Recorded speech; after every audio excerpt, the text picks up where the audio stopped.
What's up, guys? I'm coming to you from the guest room in my hotel while I'm on my family vacation with my wife and kids. So if you appreciate me getting you this content, give me a subscribe, let me know it's worth my efforts. We're going to get right into it. We're going to go over Jake Paul calling out Alex Pereira out of all people after him just absolutely demolishing Mike Perry. Then we're going to be going over the MMA community reacting. We're also going to be talking about Conor McGregor calling out Mike Perry, as well as Khamzat Chimaev actually himself, not his team or his manager, responding to the alleged scamming accusation. So with that, let's go ahead and get right into Jake Paul and calling out Alex Pereira. I'm gonna go home, prepare for that. And Alex Pereira, you said you want to box. I'm the king of this. Come over, we can make it happen. I want you, Alex Pereira. You want the UFC light heavyweight champion, Alex Pereira? Indeed. I just beat a BKFC champion. I beat multiple UFC champions, and he said he wants to box. So Alex Pereira, after Mike Tyson, let's make it happen. Pereira responded on IG, reposting the call out and writing, "Let's go, Shama." Pereira also posted a clip of him FaceTiming with Paul. Hey, let's run it. Let's go, vamos fazer. Let's go agora. O Dana te deixa? Yes. We'll talk to him. Yeah. Hey. Falou, quanto mais alta a missão, mais maior mora que... Cody Gar.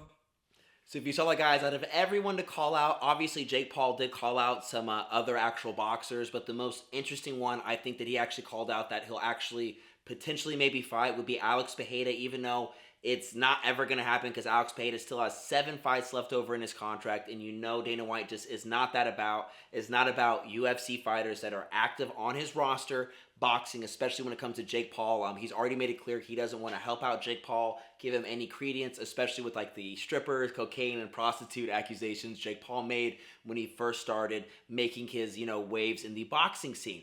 But, comment down below, what do you think would happen if Alex Pereira and Jake Paul fought each other? I think Alex would absolutely murk him. Yeah, Alex Pereira would absolutely murk Jake Paul in a boxing round, even though he's a professional kickboxer. Jake Paul does not have the chin. We've seen it with Tyrone Woodley. We've also seen a little bit with Tommy Fury, too. When someone hits him hard, gets him that respect. Jake Paul has been wobbled. He has been dropped. So I just thought it was really, really funny that is like his next move. Obviously, he called out other people like Mike Tyson was notable, but it's like, man, here he is. He beat the, Mike Perry. I thought, in my opinion, Mike Perry was a scarier fight than Mike Tyson just because of the age and the health concerns and things like that. So now that I'm like, okay, Jake Paul literally walked down. I mean, Mike Perry was walking him down a lot, but Jake Paul walked him on his leash like a dog, Mike Perry, for 6 rounds until he got the knockout.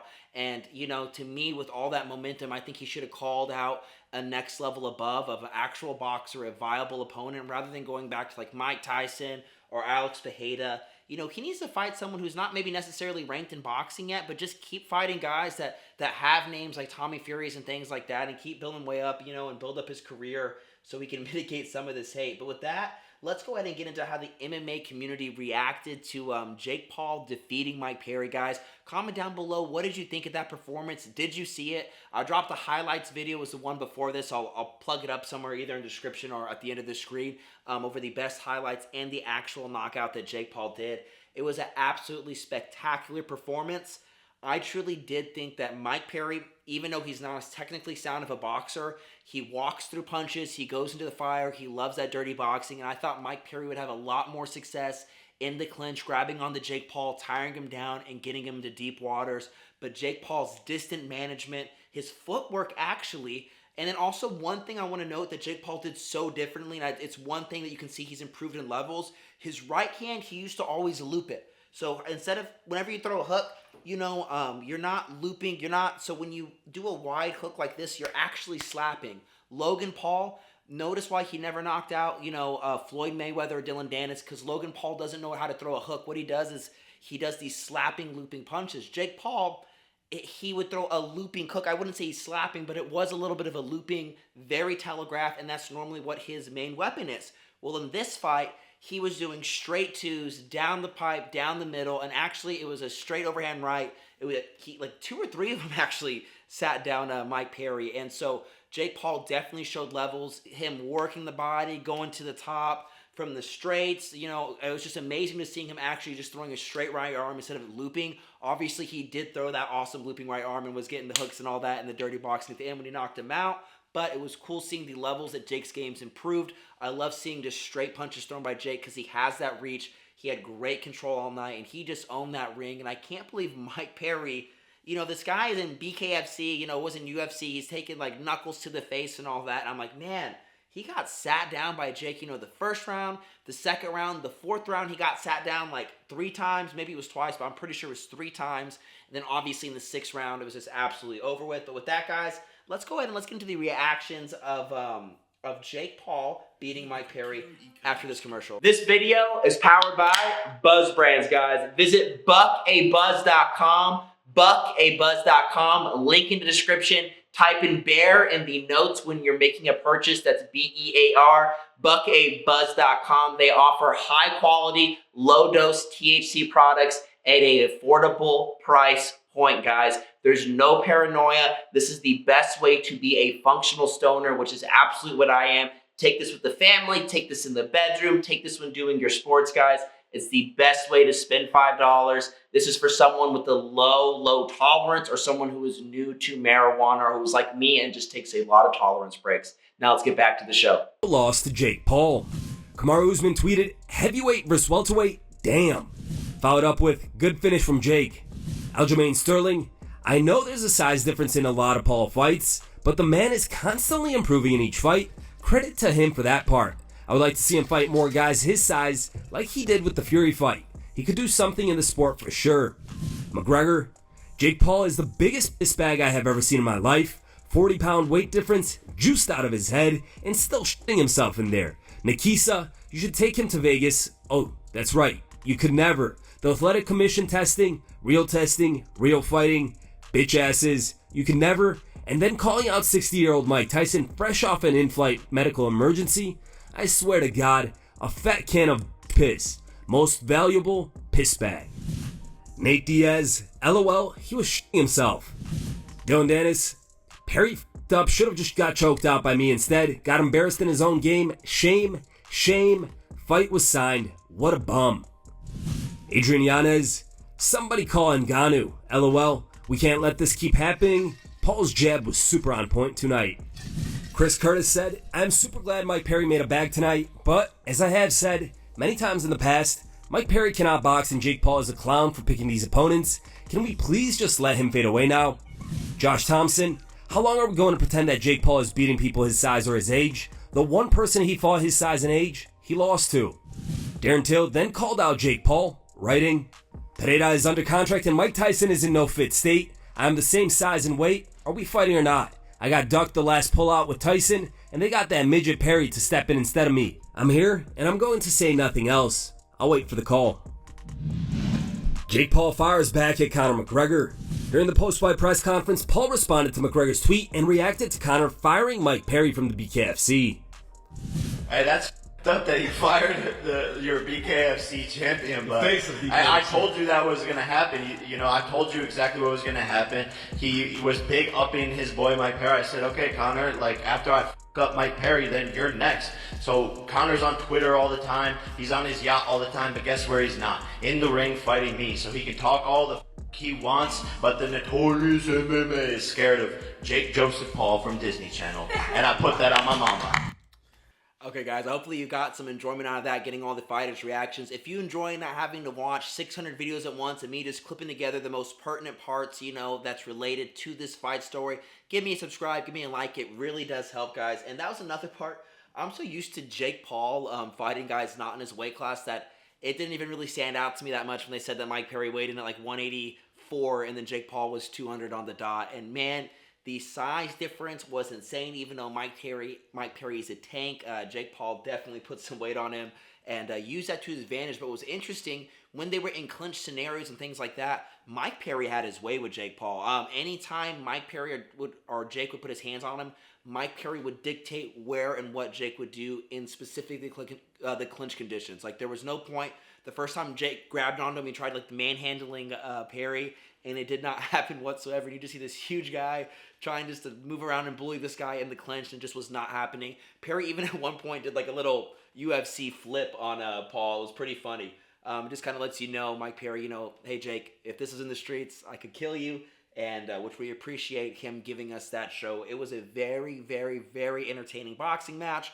We had Devin Haney, Ryan Garcia, then we had Jake Paul, and now I can't even think of his name, Mike Perry. Just two really entertaining boxing fights this year. I didn't like the Usyk Fury one. I mean, it didn't excite me whatsoever. The Ngannou one did. I thought that was great, but so yeah, there hasn't been that many just super amazing, awesome, you know, boxing fights. And I feel like UFC, every single card, you know, you're getting an absolute treat. So with that, let's go ahead and talk about Khamzat Chimaev, him doing this smash coin, promoting this token that was allegedly evolved in this supposed pump and dump scheme where they did a rug pull.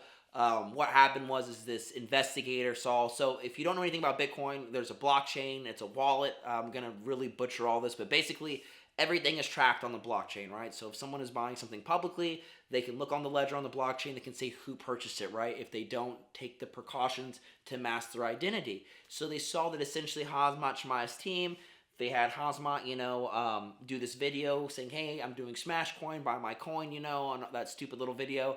And 70% of the supply of that coin was bought up by Khamzat's partners. Once the price was pumped up to, you know, hundreds of percent, or like 90-something% actually, they pulled the rug. It was millions of dollars lost all from solely Khamzat's fans. Because remember, this was Smash Coin.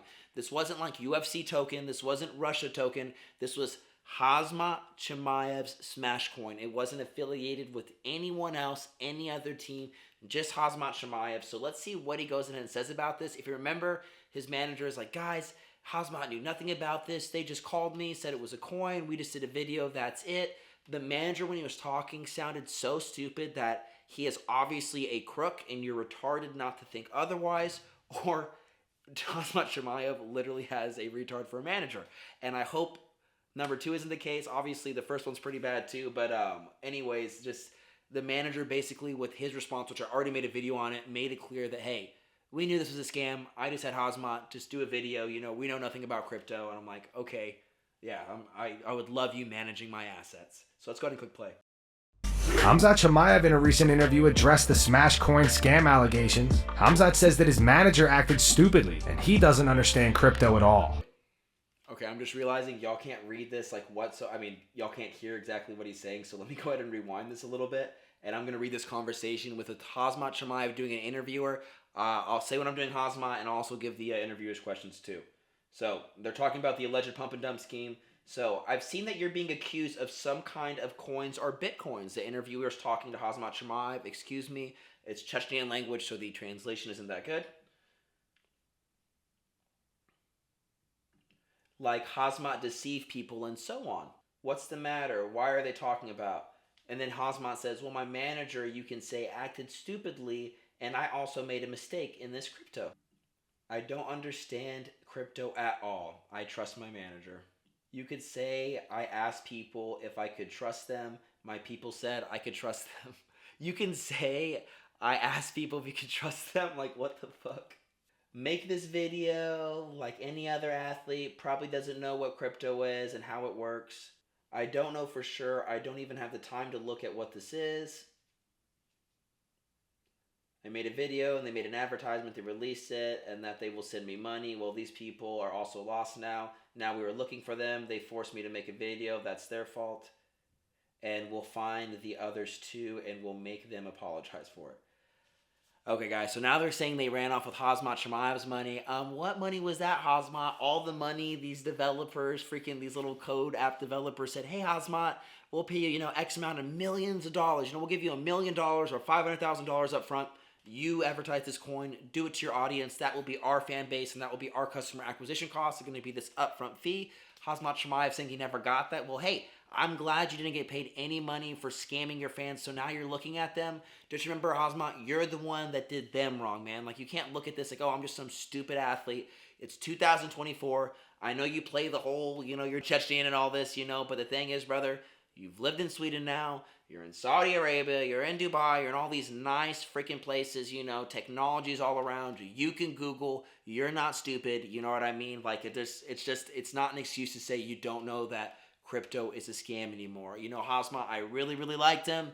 And then I remember the Gilbert Burns fight. He looked a little bit more human to me. And and then I remember the Kevin Holland fight. I was like, okay, you know, he fought like, you know, number 10 ranked guy, decent chokeout, you know, still didn't get his graces back. And then he fought Kamaru Usman. And I'm like, oh, maybe this guy really isn't all that, you know. And now scamming all his fans. And I'm telling you, Khamzat Chimaev was one of my favorite prospects coming up. I still have one of his flags hanging on in my boxing gym in my garage just because of the motivation, the Smash Bros, and just you know, he was really how do you say, like his charisma, man, you know, and he had an awesome energy, and just I bought into that prospect hype, and I was excited to see what he would look like fighting higher and higher ranked people. And it seems that he's just more into scamming customers, not fighting, saying wants a title belt when he really hasn't fought anyone in the top 5 at all in the middleweight, or even in the top 10. He hasn't fought anyone in middleweight. And so at least, you know, Kevin Holland, but I'm like, okay, who have you fought besides Kevin Holland? So with that, I'm going to leave it here, guys. Like, subscribe, help out this channel grow while I'm on vacation. I'm out. Love y'all. Peace.